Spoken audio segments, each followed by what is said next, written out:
Olá pessoal, tudo bem? Bom, eu decidi hoje gravar esse vídeo porque muitos me perguntaram: por que a gente estuda empreendedorismo e ética, sendo que o curso é de eletrotécnica, né? Então eu gostaria que se vocês pudessem é, gastar aí uns tempinhos, minutinhos aí só vendo esse vídeo, para que eu pudesse colocar meu ponto de vista, né? Pode ser que talvez ajude vocês a refletirem sobre isso, tá? Bom, por que é necessário estudar moral e ética? Na realidade, moral e ética são conceitos habituais, né, que você ouve falar, só que a essência de o conceito de cada uma dessas palavras, né, ele é bem mais profundo do que parece. Então, para que vocês possam entender um pouco isso, eu queria colocar uma explanação sobre o que nós temos de grandes filósofos. Mas por que filósofos? Vocês vão entender. Bom, ao longo da humanidade, da existência do ser humano, surgiram grandes filósofos, né? Arquimedes, Platão, René Descartes, né? Cantor, Galileu Galilei,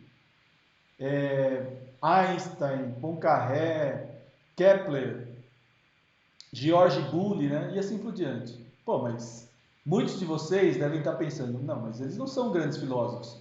Eu conheço estes nomes através de outras descobertas, né? E na realidade, muitas dessas pessoas, pessoal, foram grandes filósofos. Eles foram pensadores, né? Mas que também foram o quê? Grandes matemáticos. Poxa, filosofia com matemática, é isso mesmo. Na realidade, hoje, nós dividimos as carreiras ou as disciplinas em muitas especialidades, onde o engenheiro ele tem que ver cálculo, ciências exatas, basicamente. Mas lá no passado, não era assim. Ou seja, você tinha muitos grandes, muitos gênios, né, que conseguiam discutir sobre qualquer assunto, né? Aqui faltou a principal figura que eu nem coloquei, não coube aqui, mas é o Newton, né? Não está aqui. Mas ele foi um gênio da matemática e foi um filósofo. René Descartes, pessoal, ele foi um grande filósofo, mas ele que criou o sistema cartesiano, que a gente usa, né, para fazer gráficos. Sistema cartesiano. Pitágoras, ele fez a, a régua do triângulo, né, que é a hipotenusa ao quadrado é a soma dos quadrados dos catetos.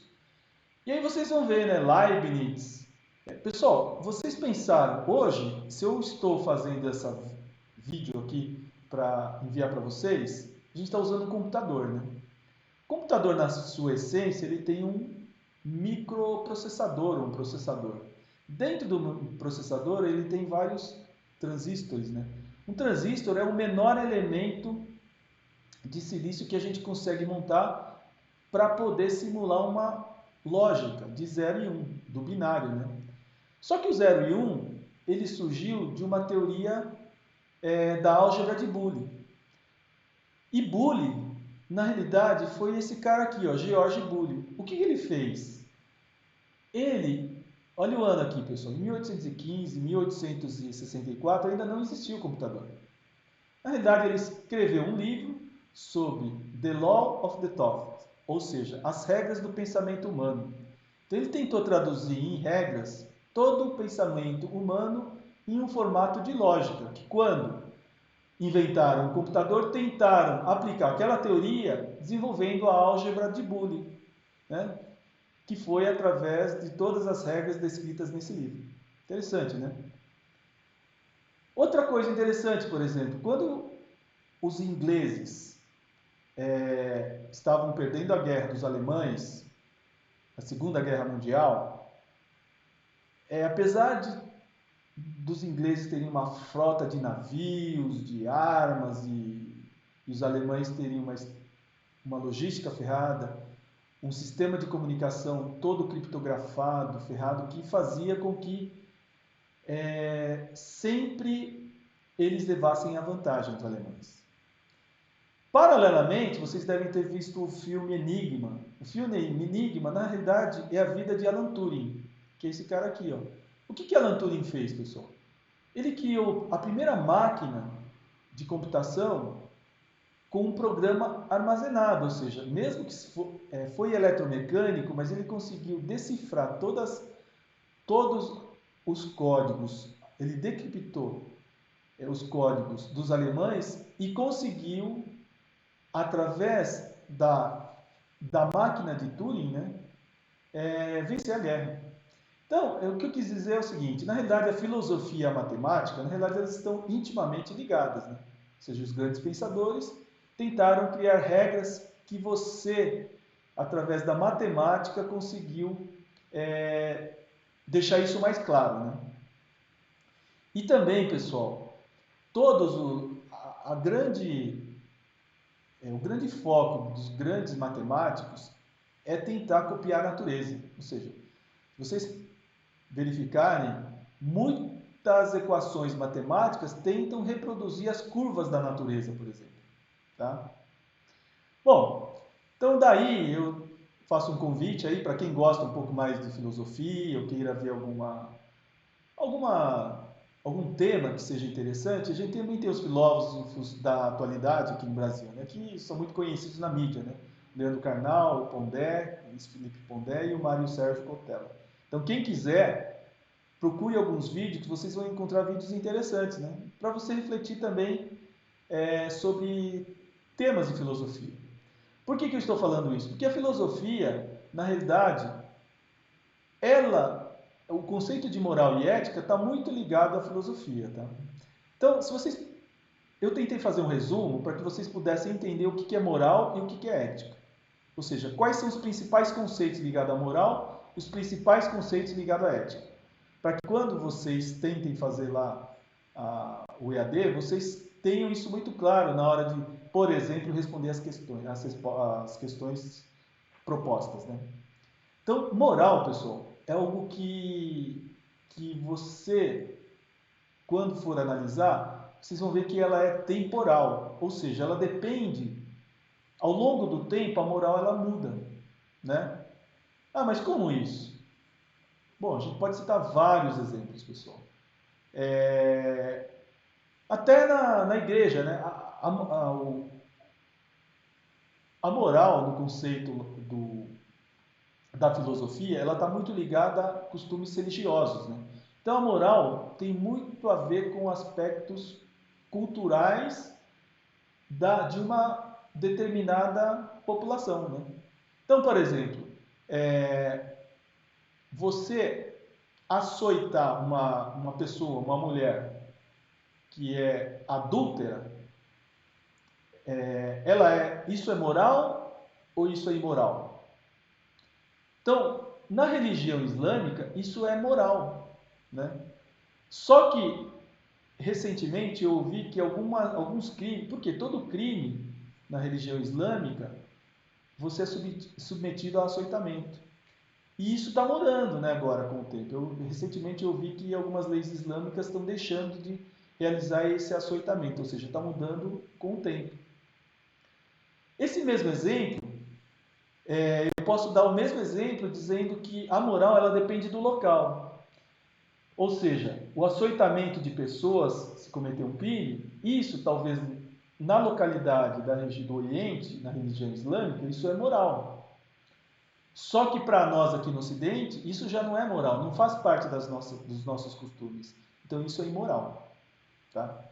Então, a moral ela está muito ligada a regras, normas e costumes.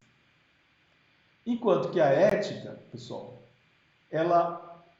o principal conceito da ética é cuidado com os outros. Ou seja, você nunca vai fazer alguma coisa que, se você fizer aquilo, prejudica uma outra pessoa. Se prejudicar alguma outra pessoa, isso é antiético. E a ética, ela é atemporal, ou seja, ela independe do tempo, aquela regra, ela continua, ela pode se aprimorar, mas ela continua. E além disso, a ética é universal, ou seja, não depende da região onde eu estiver, a ética, o conceito de ética, ela permanece. Tá? Por que eu estou dizendo isso? Porque para a gente poder discernir entre moral entre moral e imoral, ética e antiética, é importante a gente refletir antes esses conceitos para poder identificar cada um desses conceitos em determinada situação. Então, vou citar alguns casos aqui que eu tinha já perguntado para vocês. Vamos tentar refletir em cada um dos casos. Em época de coronavírus, o que é moral e o que é imoral, né? Então, por exemplo, qual a sua opinião em período de coronavírus sobre comprar álcool gel em tambores e fracioná-lo para revenda? Pessoal, comprar álcool gel em tambor é imoral? Não é imoral, pessoal. Não tem nenhuma regra que diz que você não pode comprar isso. Fracioná-lo para revenda é imoral? Pessoal, existe uma legislação da Anvisa que você não pode fazer isso. Então, se você comprar tambor álcool gel e fracionar para revenda, você está cometendo um delito. Isso é imoral. Por que é imoral? Porque é uma regra que existe na lei, né?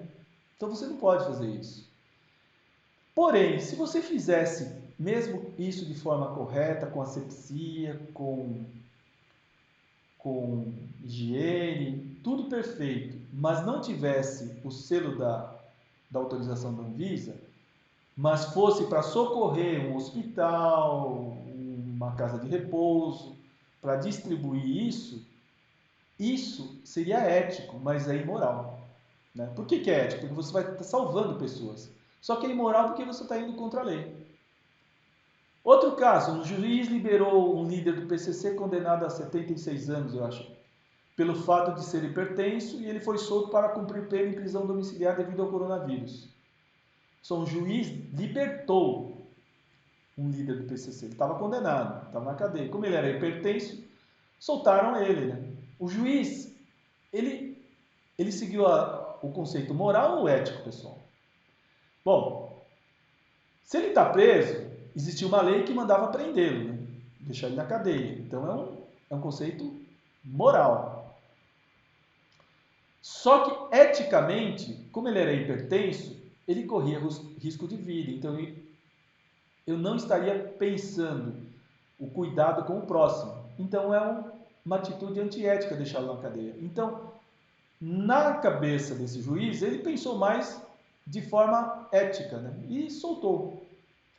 Então, esse mesmo caso, onde um presidiário foi libertado, tem outro caso aqui, ó, duas mães com a filha e filho foram presos na praia de Copacabana, né, conduzidas para a delegacia, num camburão, né? Só porque eles estavam nadando na praia, sendo que os filhos faziam parte da seleção juvenil brasileira, né, de natação. Provavelmente estavam treinando, né? De novo, pessoal, prendê-los, na realidade, não existia ainda, existia uma solicitação de você ficar longe da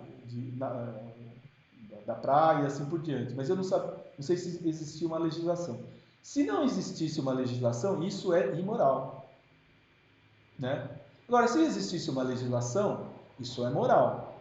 Mas será que eu estou prejudicando os dois, levando eles num camburão, conduzindo eles no camburão, estou colocando eles numa situação difícil, de vexame? Isso você pode considerar antiético, né? Então, outro caso, você descobriu um remédio que curasse o coronavírus, então você decide vendê-lo ao preço equivalente a 100 bilhões de dólares. Só que você só gastou 10 mil reais, pessoal. Bom, se você descobriu, não tem nenhuma lei que você só pode cobrar tanto por aquela descoberta, então você está agindo de forma moral.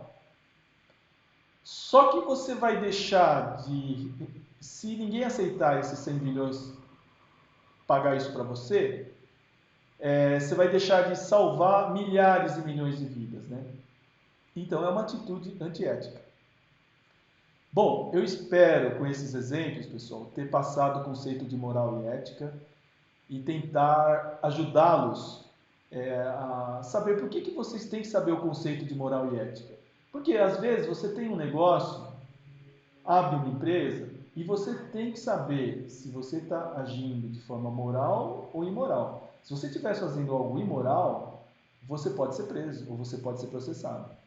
Então isso tem a ver com empreendedorismo. Tá? Então era esse a mensagem que eu queria passar para vocês, e eu espero que vocês possam acessar o EAD com esses conceitos e tentar aplicar naquelas questões que existem lá, pessoal. Tá? Um abraço, muito obrigado. Agradeço aí pelo tempo, eu acho que eu me estendi muito, mas até a próxima. Abraços.